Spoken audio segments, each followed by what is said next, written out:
with the Red Sox?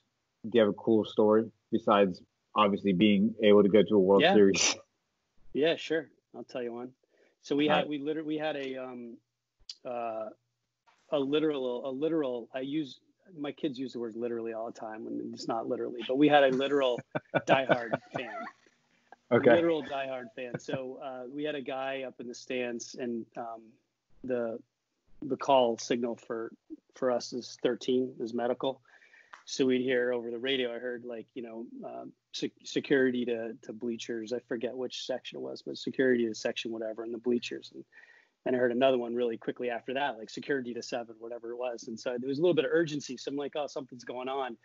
And then I heard 13 to there, which is a medical, come to the bleachers. And so one of our nurses responded, but I could hear it's like getting more urgent. So I started walking over there because I'm like one of the roving teams, and then there's someone in first aid who was closer. So the first aid person went over there with the nurse, and the paramedics went over there, the medics. And then I heard attending to, that's me, the ER attending to bleach or whatever. So I'm like, oh, now I got to really go. So I go over there, and I guess there was this elderly guy who refused to, his oxygen had run out. And so he needs oxygen, but his oxygen run out. But his daughters couldn't get him to leave because Big Papi was up and he wanted to watch Big Papi.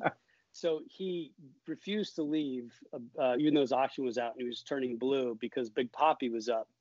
And then he passed out and coded. So he literally coded, was getting, so when I got there, we were pulling him off and we got him underneath the stands and ran a code on him.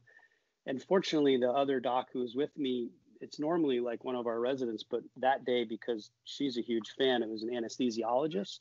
So she was there, and they're very good at intubating. So she ended up intubating. We put a line in, I shocked him, and we got him back. And so he came around, and we got him in the ambulance, and he got rushed off. And it turns out he did absolutely fine. So he totally recovered.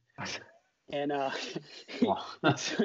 his daughters were, and again, this is one where I followed the daughters. I talked to them after because it was such a shocking event, literally shocking again.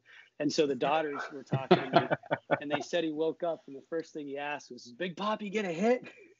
He woke up in the ER. He's like, "Did Big Papi get a hit?" To which someone said, "Of course, Big Papi always gets a hit," or something like that. So